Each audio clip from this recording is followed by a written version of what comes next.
Hello, welcome back to my channel. I'm back at it again with my Single Diaries video. By the title, you might be like, wait, what's going on? This is supposed to be the Single Diaries, and the title says that you met somebody. Fill us in, girl. So here I am, filling you in. Don't get too excited. I did meet someone, but I have learned many lessons since that started. So we're just gonna dive in. Let's do it. This is a series, if you haven't watched it before, where I just talk about how I'm navigating a season of singleness in my walk with God. It's definitely going to be based on how God intends us to date. And so basically, when I say I'm in a season of singleness, it's not like what you typically see in the media, like I'm single, let's go have fun, let's go get drunk, let's go sleep around, let's go on dates, let's just like talk to a lot of guys. Like that is not really the type of singleness I'm talking about. To me, singleness is dating myself and also dating God until someone comes along and takes or doesn't take that spot, but I don't know, that God approves of to start pursuing me in the goal of marriage. So that is what I mean by singleness, so don't get it twisted. I thought that singleness was a whole nother thing too, so if you want a video on that, we can chat about it. But I just wanted to get you some preface of what it really means to me to be single, and that is really being in a relationship with God and having Him as the man in my life. So where do I begin? Okay, if you watched my last video on, I've been taking myself out on dates, that was last month, and then I met a guy at a coffee shop who was a non-believer, and I talked about that situation in my video that's titled What God Taught Me This Week. So if you want to view that and get the background on that story, you guys are welcome to go watch that. I will link it below. But this story picks up after I met that guy. So about a week later from meeting that non-believer at the coffee shop, I met a different guy, and this guy was a Christian, a lot more for like what I was looking for, very strong in his faith, and almost immediately we had an amazing connection. First time we talked was on the phone for like 3 hours. Which I thought was interesting because it was the exact same day I met that other guy who I talked to the other guy for 3 hours at a coffee shop on a Wednesday night. I met this guy the next Wednesday and talked to him for 3 hours on the phone. So in my mind, I was like, wow, God is like rewarding me. He's rewarding me for my obedience with what I did last week. Well, I'll tell you what I've learned about that throughout the story, but in my heart, that's really what I felt, was that this man was a reward. And I was very excited. The first 3 or 4 days were definitely a whirlwind. A lot of time talking, really diving deep into questions and asking very intentional questions on what we wanted out of life, what we wanted out of marriage and family. So it was very easy to get ahead of ourselves and thinking really far into the future when we hadn't even met in person. So it was a very intense first few days, and I was very excited because I had those like giddy feelings. I felt like a little girl. I just saw a lot of potential, and I hadn't felt that way in so long. Probably almost 3 years now. I hadn't felt like that sensation of possibly being able to like fall in love with somebody in a long time. So I think it was just a really nice feeling to just remind myself that I can feel that way again, and I can get that excited about someone again, and it is possible and it is out there, because I've had people try to tell me that I'm not gonna find that, and it doesn't exist. So I think it's just a really good confirmation for me regardless that I could feel that way. But with that being said, it was very easy to get wrapped up. So as the first few days were very intense, I felt like both of us were like getting confirmation, and like just these crazy things were happening, like dreams, that we were just both like, whoa, like what is happening? However, after a few days, he decided to take a 24-hour break from his phone and just pray about the situation as well as other things that were going on in his life, which I really admired and loved. But after that conversation, we came back and things definitely were different. There was more distance. It felt like it was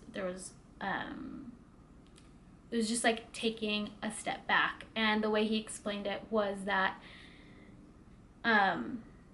he had his zoom lens on like a camera. So when you have your zoom lens on, your focus is on one thing. It's very close in. It's on all the details of this one area. But taking a step back means to switch your lens and put more of a wide angle lens on. And that's looking, instead of focusing on the one thing, you're taking a step back so you can kind of see everything and look at it from a different perspective instead of being so focused on one thing. After he said that, it was a great analogy. That was a great analogy, and I think that is awesome and definitely what needed to happen for sure. I think this is a lesson to show that your feelings are the most unstable, untrustworthy things about us. Our feelings get us into trouble. Our feelings are crazy. Our feelings cannot be trusted. And that's a very interesting thing to say, because everyone's like, oh, you'll have this feeling, like you'll know in your gut. But our feelings are unstable, like really unstable. So it is very important, like if you're getting caught up in something, it's very important to take a step back, yes, and just check yourself. And that doesn't necessarily, taking a step back doesn't mean distancing or treating the person differently. It's just like being like, okay, whew, take some deep breaths. What am I feeling? Is this what I really want? Is this like, what's happening? Okay. So I think that's what he did, which is awesome.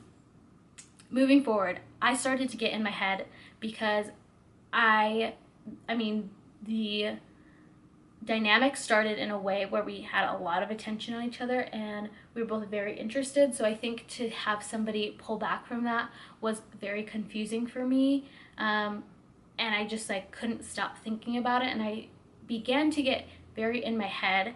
I began to get stressed out and anxious about the situation. I felt like I needed to like figure it out. I felt just very uneasy all of a sudden.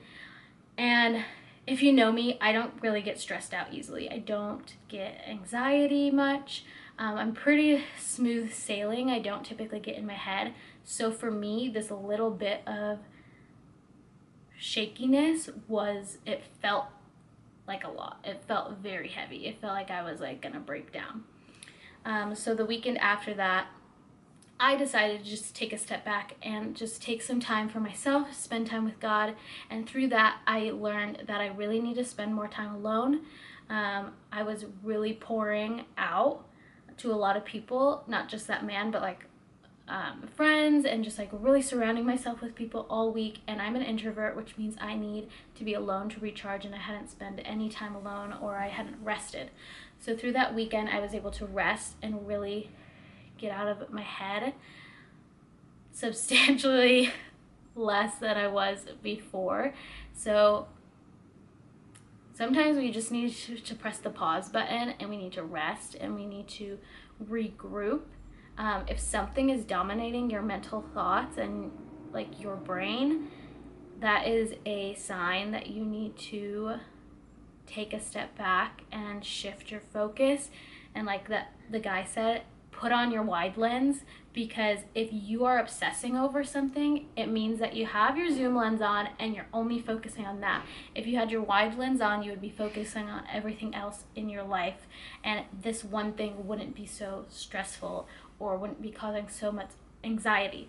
So I want to encourage you in that if you are in a situation where there's a guy and you're getting very confused and in your head about things, one thing I would say is that God is not a God of confusion. He is the Prince of Peace, and if it is the right man, that peace will be there, I believe.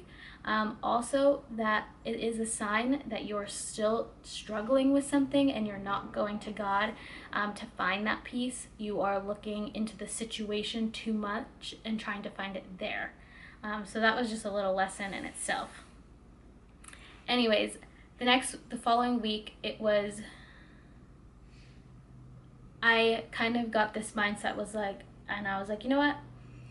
I'm just going to keep going. I'm going to keep chasing God. I don't really want to be someone who is like fighting hard for something and it's not being reciprocated. I'm just going to do my own thing, like whatever. He can come if he wants, he can stay if he wants, but I'm just going to keep walking my walk. But, you know, that didn't really feel genuine to me either. That felt a little bit insincere, because to me that is also a game. Pretending like you don't care is a game, and I'm not a person who plays games. So, you know, that plan didn't last very long either. So throughout the week, that following week, I just took more time to try to like focus on other things and continue doing everything I wanted to do, working towards my business, just continuing to build connections in my church and with friends. And as time went on,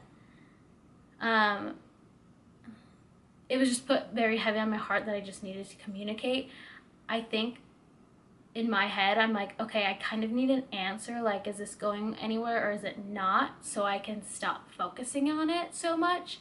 But I did realize that that was another way of me trying to control the situation.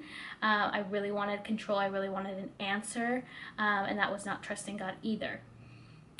So, you know what? I was like, okay, I'm not gonna, because then at that point I was like, okay, on this day, I'm gonna just straight up be like, this is it, put it all on the table, give me a yes or no so I can like move, like so I can keep going, you know? But then God was like, hey, that's still not letting me be in control.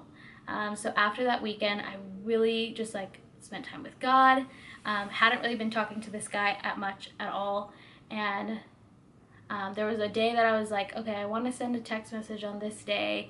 I believe by then, like, God will give me an answer on what I should do.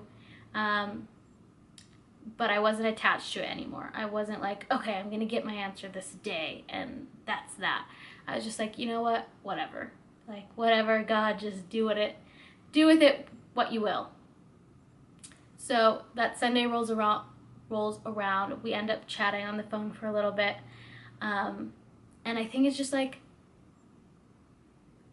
clarity comes after that, like intense emotions when the water, like there's an intense storm, and storms can be emotional storms, they could be happy storms, they can be overwhelming, they can be all these things, but we all go through these storms. And when the water settles and the storm calms, it's so much easier to see like everything in a different perspective. When you're in a storm, all you're seeing is these waves, and all you're worried about is like the survival, or you're just very caught up in whatever it is. But when the water settles, you can see your surroundings, you can see the landscape, and you can see life a lot clearer. So I think we were both in this place where the storm had settled, all these strong emotions in the beginning had settled, and we were both able to see things more clearly. So the next day, I sent him a nice long text message about what I want. Actually, we need to back up. So during that next week, I had been encouraged by friends to really write down a list of everything I wanted in a partner, and also write down how I envisioned my life with them. So I went on a hike, and at the top of the mountain, I spent some time with Jesus, and I wrote down exactly what I wanted in a partner. It's all here. It's all here. And then I started writing out like what life looks like. And wow, if you haven't done this, I've made lists before, but I haven't like really intentionally like dove into it. And this helped me so much, because I looked at it and I was like, dang, like some of the most important things that I want in my future husband, like, this man doesn't have, or he's not that way. It's not like he doesn't have it. Like, he's an amazing guy, but the thing is, it's just not part of his character. And they were like some of my top qualities. And it's so easy to get caught up in something because you're excited and you want it. But then when you really take a step back and write down and reference your list of like, okay, wait, but what did I say I wanted? What do I really want? And I checked and I was like, dang, like, one of the like number one things I want, this man doesn't have. So yeah, I just needed to kind of check myself. Like, although I love feeling those feelings and it was awesome and made me really happy, at the end of the day, like, they didn't have some of the number one qualities I wanted. And this was only easy to see after I was intentional and wrote it down. And now any person I meet, I can reference this and be like, okay, does he have this? Does he have the most important ones? And does he have the other ones as well? How I envision my life, does he fit into that picture of what I envision? So that was a huge thing. So I highly recommend doing that. I don't even highly recommend it, like, you need to do it. It's just something you need to do. God wants you to do. He wants you to be intentional and write down exactly what you want, because then when someone comes along and, you know, they're lacking a few of those qualities, you can call yourself out. You can call yourself out and be like, no, Kian, remember what you said you wanted? He doesn't have that. So don't waste your time. Don't waste his time. Like, be respectful. You know you want that. So don't kid yourself. And that's like a huge thing that I realized throughout this. But anyways, as time went on, this all happened very shortly. This all happened within like 2 weeks, I'm pretty sure. But like I said, intense emotions, thunderstorms, and then the calm. Now we're in the calm portion. But basically got to a point where I was like, you know, I want to be pursued, and that's not really happening. I'm kind of confused as to where he stands, and, you know, that's just not somewhere I want to be. I want to know that somebody is intentionally pursuing me, and it just doesn't seem like that's happening. I didn't mention this, but I had planned to go visit him. He does not live in Arizona, so I actually bought a flight to go visit him for later this month. So that was also a part of this. And we made those decisions within the first 5 days, I believe, in knowing each other, which is also a lesson itself, because those are flights that now I need to like get canceled and refunded, hopefully.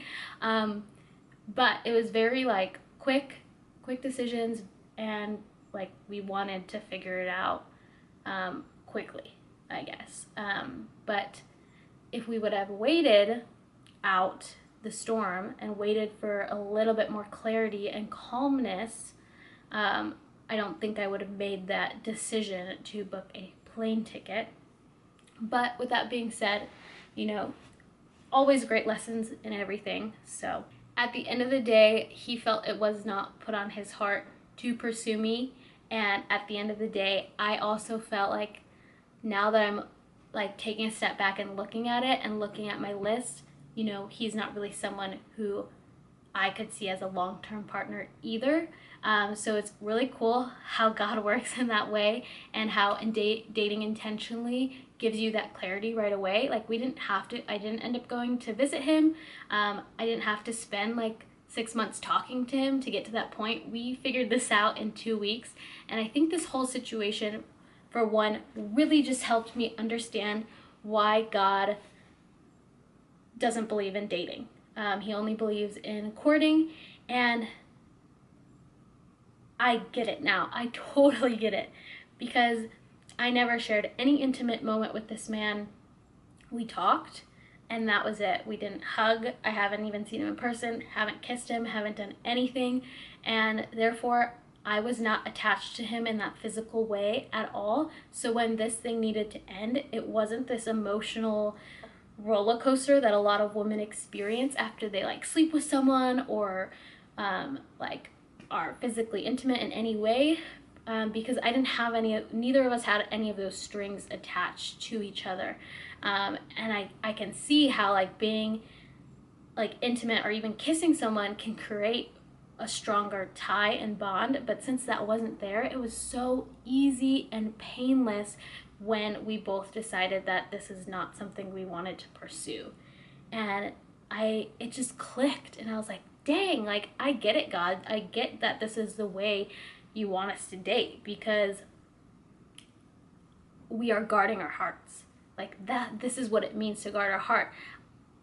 Sure, I was excited and jazzed and like really giddy, and I was like ready to put my heart out there, but at the same time, luckily the distance kept us and allowed us to guard our hearts even harder, since we didn't share any of that. And it was just so easy to like break things off, and I'm like no hard feelings, because I don't have like any physical connection to this man. And it's just like awesome, because now I can be like, hey, you know, like, I want you to find your wife. I wish you the best. Like, I am so excited to see you succeed. And I can genuinely mean that, because I haven't even kissed him. So it's like, if he kisses another girl or like finds another woman, I can't even be jealous, because I never even did that. I don't know. It's just very interesting, but it's so cool now to realize really why God has created like this dynamic of courting and not dating, because it does really help us guard our hearts and save us so much heartbreak. Because I know if I would have kept talking to him, maybe had gone to visit him, maybe kissed, like, it definitely wouldn't have been as easy to cut ties, for sure. And now it's just great, because now I have a brother in Christ who I can support from a distance and be happy whenever that person comes along for him, and he can be happy for me. And yeah, it's awesome. So that is my single diaries for the week. Yes, I met somebody, you know, I learned so many lessons from that. And the biggest lesson, I would say, one of the biggest, is that prior to this, God had called me to a season of singleness. He had called me probably 3 weeks before this, and I basically really felt that I needed to just focus on myself and really just spend time being single and dating God. Did I tell you guys? I can't remember if I included in this like what my, I don't know. So yeah, he called me to a single seasonness. So if God calls you to a season, and then all of a sudden like this guy shows up, like if God calls you to be single and then all of a sudden this guy shows up a week later, maybe pay attention and be like, wait, it's only been a week. Has God called me out of this season yet? Like, I am not sure. So that was something that was very confusing to me, because I was like, I swear God just called me to a season of singleness, and now I feel like he's rewarding me with this guy. But no, I mean, he was showing me what is out there through this man, showing me what I should look forward to, but he was not saying like, hey, I'm calling you out of this season, like, it's been 3 weeks, you're ready, you know. That God still wants me to be in a season of singleness. So with that being said, we're going to continue our Single Diaries videos. Please let me know in the comment what you want me to talk about more in these videos, what you want me to do in these videos. I'm happy to take myself out on dates more, talk about like self-love, talk about like dating apps, like whatever you guys want. Let's talk about it. As you can see, I'm an open book. I don't care. You can know all the details about my life. I don't think there's any. I love sharing my life with people, so no shame in my game, no shame in my dating game, no shame in my dating failures. Not failures, but dating lessons. Yeah, so this is me. If you want to continue with me on this journey of singleness, please subscribe to my channel, give this video a thumbs up, leave me a comment, your thoughts, or what you're going through in your season right now. Also, feel free to send me a message on Instagram. Love to connect with you guys there. Everything will be linked down below, and I so look forward to seeing you in my next video.